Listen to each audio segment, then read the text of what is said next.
आती है। थोड़ा ध्यान लगाकर सुनना मेरे धान के कटोरे वालों सब छत्तीसगढ़ वासी सबले बढ़िया जम के बोलो जरा, सबले बढ़िया छत्तीसगढ़िया। तो मेरा छत्तीसगढ़ वालों से निवेदन है, और जितने लोग टीवी के माध्यम से कथा सुन रहे हैं और जितने लोग आस्था चैनल फेसबुक यूट्यूब के माध्यम से कथा सुन रहे हैं, अपने जीवन में एक बात उतार कर रखना रामचरितमानस की। रामचरितमानस में राम जी ने रावण की ओर देखा, लंका की ओर देखा, और लंका की ओर देखकर राम जी ने हनुमान जी को समझौता करने के लिए भेजा। जाओ हनुमान, जरा समझौता करना है रावण से। इतने में जामवंत, अंगद और जितने बानर थे वो बोलते हैं, प्रभु काय को समझौते की बात करते हो, मिटा देते हैं उस रावण को। देरी नहीं लगेगी, चुटकी भर में उस रावण को मिटा देंगे।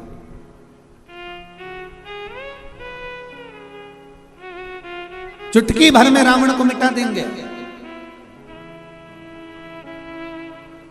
राम जी ने कहा, रावण को मिटाना सरल है, पर मंदोदरी के मांग के सिंदूर को मिटाना कठिन है। जरा ध्यान दीजिए, रावण को मिटाना सरल है, पर जो ये मंदोदरी ने मांग में सिंदूर धारण कर कर रखा है, जो मंदोदरी अपनी मांग में सिंदूर धारण कर कर रखी है, जो मंदोदरी अपनी मांग में कुंकू धारण कर कर रखी है, जो मंदोदरी अपनी मांग में कुमकुम रखी हुई है, इसका सौभाग्य इसके सामने है। और इसका जो भजन है, इसका जो आनंद है, इसका जो स्मरण है, वो इतना प्रबल है कि उसको मिटाना कठिन है।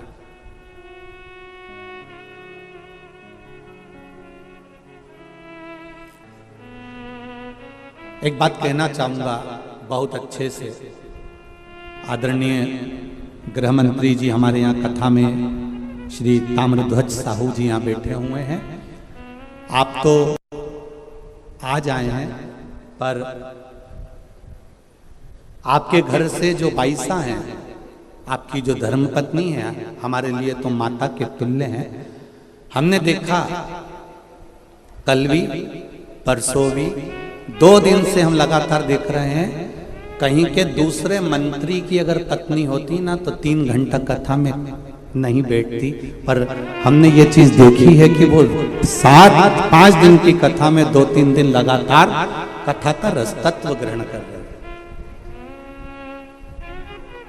हम कहना चाहेंगे संपूर्ण विश्व के सनातनियों को एक बात बताना चाहेंगे कि पति जब घर से बाहर निकलता है, पति जब अपना घर छोड़कर किसी मार्ग की ओर आगे बढ़ता है, तो उसके साथ में धर्म पत्नी भले साथ नहीं रहती हो, पर उसके मांग में जो सिंदूर रहता है ना, उसकी चमक पति के साथ हर पल रहती है। ये निश्चितता।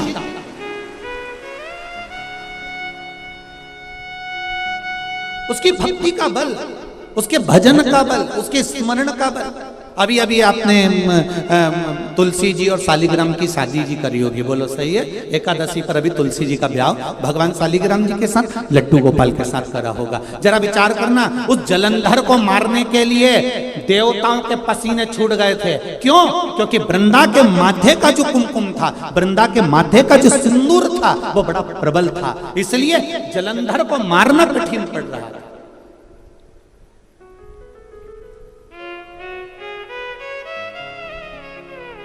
फिर करा क्या गया कि इसके सात्वित्व को डिगाया जाए,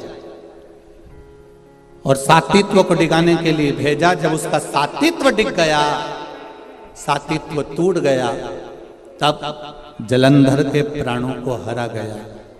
फिर निवेदन करूंगा, मेरी जितनी माताएं यहाँ बैठी हैं, जितनी मेरी बहन बैठी हैं, जितनी मेरी जीजियाँ बैठी हुई हैं, जितनी मेरी बेटियाँ बैठी हुई हैं, निवेदन करूंगा मंगल पाणिग्रहण संस्कार होने के बाद में, विवाह हो जाने के बाद में अपने मस्तक पर मांग में, भले आजकल तो फैशन हो गया, ज़्यादा सिंदूर नहीं लगाती हैं माताएं, कुंकू नहीं लगाती हैं, थोड़ा उनको एक अलग सा फील होता है, तो उनको वो थोड़ा, मेरा निवेदन है कि मेरी जीजियों से, मेरी माताओं से, मेरी बहनों से, मेरी बेटियों से निवेदन है, शादी होने के बाद में मांग में, और एक फिर निवेदन करूंगा, वो पेंसिल जैसी नहीं, पेंसिल जैसी नहीं, सिंदूर तुम्हारे पति ने जिस समय तुम मंडप के अंदर बैठी थी और चांदी के सिक्के से, कलदार से, अंगूठी से, डब्बी में से भर भर कर तेरी मांग में भरा था, ऐसा सिंदूर तुम्हारी मांग में भरा होना चाहिए, ऐसा भरा होना चाहिए।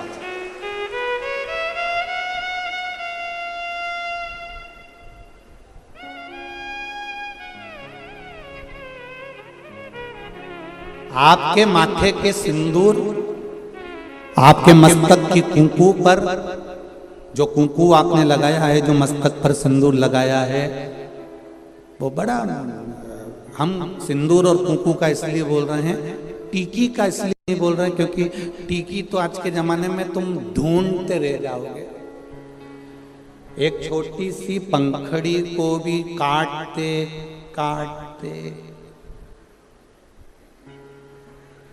जैसे माथा की जूनी रह गई,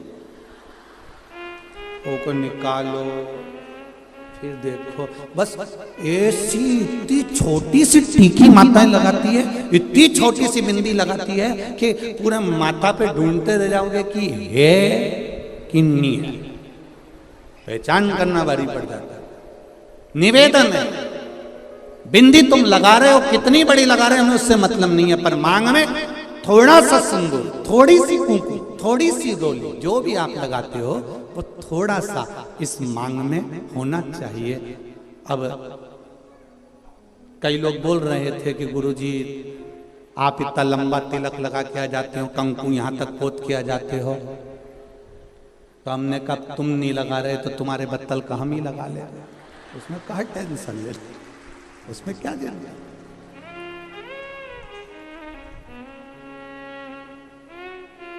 एक कथा याद आ जाती है, उस कथा में एक बार हम कथा करने के लिए काला पीपल गए, तो वहाँ कथा करने गए, तो वहाँ पर एक माता बूढ़ी बूढ़ी सी, बहुत 70-80 साल की, और कथा में आगे बैठ गई, और कथा हुई। वो माता का नियम था, डंडा टेक के आती थी और 2 चोटी करके आती थी, एक में लाल रिबिन, एक में पीला रिबिन, 2 रिबिन, पहले माता रिबिन बांधती थी, आप लोगों को ध्यान में होगा, ऐसा लाल, ऐसा गुत्ता गुत्ता गुत्ती गुत्ती यहाँ तक आती थी, और फिर जो स्कूल जाने वाली छोरियाँ होती थी, बेटियाँ, वो यहाँ से लेकर फिर यहाँ चिट्टा मान लेती थी। पहले ऐसा चलता था, केला वाली चोटी। अब वो बुजुर्ग जो माता थी वो चोटी करके बैठ जाए। अब वो कथा करते करते करते करते बार बार ध्यान उसकी चोटी पे ही जाए। अब ऐसा होता है, अब कोई विशेष अगर कोई बैठे, कोई आए तो उस पर ध्यान तो जाए कि आखिर। अब वो बार बार ध्यान जाए तो हमारा कथा में मन नहीं लगे। अब मन नहीं लगे तो हमने एक प्रश्न कर लिया, माँ आपसे एक बात पूछना है। कहा बोलो गुरुजी। हमने कहा माँ बस इतना सा पूछना है कि सारी माताएं एक चोटी करके आती है, तू 2 चोटी करके क्यों आती है? उसने कहा महाराज जी ये भी कोई पूछने वाली बात है? ये कोई अच्छी बात है तुमने जो पूछा? अभी नहीं बताऊंगी मैं। हमने सोचा डोकरी बहुत तेज है, बहुत तेज। हम कथा कर कर जिनके यहाँ रुके हुए थे अग्रवाल जी के यहाँ पहुंच गए।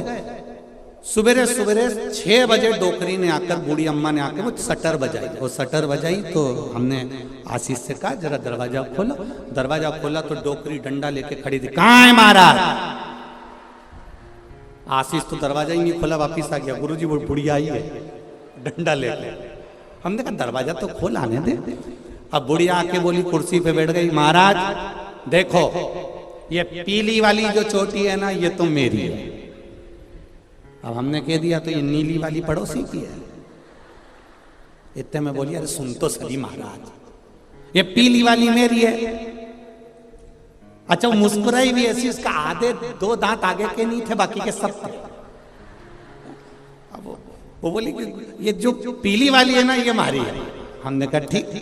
फिर ये गुरुजी, पहले मेरे पति की भी चोटी थी, उसने कटा ली, मैंने एक बढ़ा ली। मेरे कहा क्या कहने थे, ये सनातन धर्म है। ये भारत की भूमि की सभ्यता और संस्कृति का आनंद है।